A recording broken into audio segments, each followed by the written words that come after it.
them, nobody could pay for them because we had no money. And he said this was like going to build a building.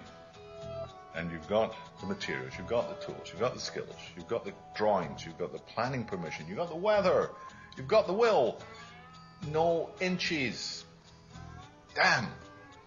We had a bunch of inches, but then big project on the other side of town, they're using all the inches. We don't have any inches because all the inches went over there. I guess we're out of work.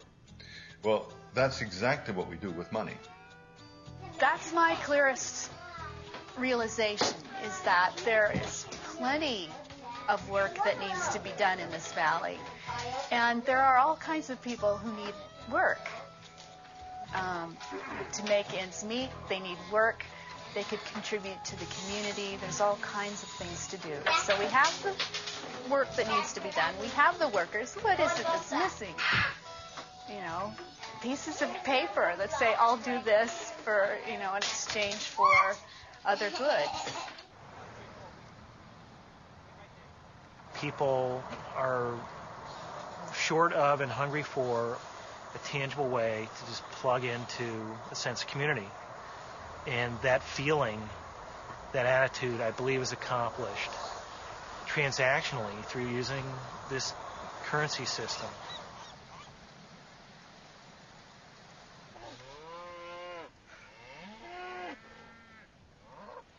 Once they get the concept that, you know, we can spend the money here and it stays here and it helps out our school system and our children and our future and everything, people really get a hold of it again. And the river hours and all that, that's all stuff that need to keep working hard at. I think it's exciting. I think River Hours isn't going anywhere. You know, I think it's only going to continue to bring people together and to get people talking. I'd like to say right now that it's a huge economic impact, but that's not the biggest impact of River Hours at this point. The biggest impact is people starting to shift into recognizing and realizing that local communities can become more self-sufficient in every way.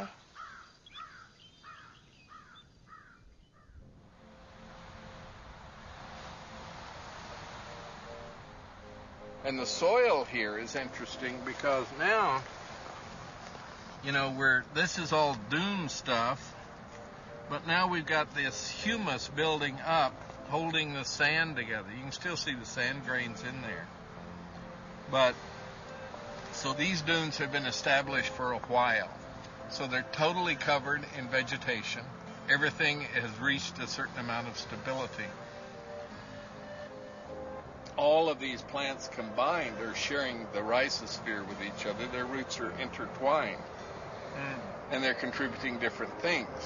These plants root associate either with, probably here it's a fungus that can actually take nitrogen out of the atmosphere and fix it on their roots. Can actually fix it so that the pine tree can get it. The pine tree in exchange will, through photosynthesis, create sugars and send it down and feed that to the fungus. So there's this interaction going on all the time that is mutually beneficial. What we're doing is really reinventing the exchange process. We need to mediate exchanges in a different way than we've done before. The debt money system creates money on the basis of interest-bearing debt. It's not debt itself that is at fault. It's the interest component that's attached to the debt. And the interest component does not get created when banks create money on the basis of collateral. Some people are really Luddite about this, and they think, well, we should be back to gold and silver, and that's a metal, precious metal that doesn't change with time. That's all nonsense in my view, just nonsense. And a lot of earnest, good people devote their lives to trying to prove that somehow the world is going to hell because we have this symbolic money rather than the real thing. I would say don't waste your brain cells on that subject. It doesn't lead anywhere, and it's actually quite reactionary if you think about it. We have to start thinking about money as an information medium, not as a substantial thing. It has been merely an information medium for a couple of 100 years in most respects. But nonetheless, we've stuck ourselves with the idea that there's only so much money. That's the core of its reality concept. That all there is so many trillion dollars or euros or yen, and what we're doing is juggling them. Comes from you, goes to me, goes to him, goes to her. It's to and fro, and we're juggling with a real thing. Therefore, we are always going to have shortages. How can we mediate our exchanges without creating a pervasive sense of scarcity? Are paper currencies like river hours really the best way to solve this problem? Or are there other, more effective approaches? River hours print their currency. And as soon as you print a currency, you have, in fact, in my opinion, created a problem, because you've created a limited supply currency, which means there's only so much currency as there are notes in circulation. And then you end up with the same problem you have if you have something like a currency backed by gold, which is there's only so much gold. A mutual credit system, there's unlimited currency available in potential, and that's one of its great strengths. In a mutual credit system, each person has an account. And at some times your account may be positive, at other times your account may be negative. Now, it's this allowance for a negative balance that is the fundamental feature of a credit clearing system. This negative balance represents credit that's been extended to you by the rest of the community. My name is Francis Ailey. I'm the president of Fourth Corner Exchange. We are a mutual time exchange, mutual credit exchange system. We have over, as of today, 650 members, and about 400 of those are in Bellingham. I'm Jean Brecken.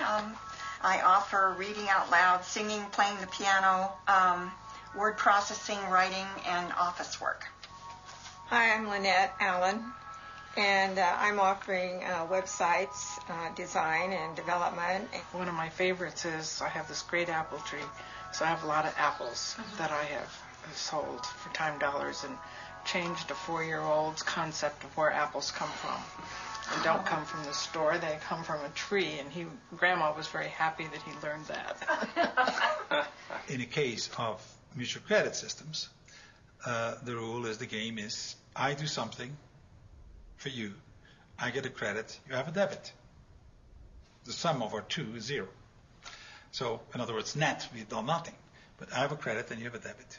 I, as a seller, may allocate to you some good or service that you need at the time. I get a credit to my account, you get a debit to your account. Your debit means that you owe something to the community of traders in our credit clearing circle. My credit balance means that the circle owes something to me. I've really been enjoying a lot of things. Chicken soup from my friend Mary Stanton. I buy the chickens and she makes the soup. It's wonderful. When with my credits, I can go and get the cookies of my neighbor, and you can work in her garden to pay for your debit. We've created a currency between the 4 of us. Try that to do with dollars. It doesn't work that way, does it? I need to go and borrow it, or I need to earn it, competing with everybody else to get it. Okay? In this game, we created ourselves. In a mutual credit system, everyone has an account.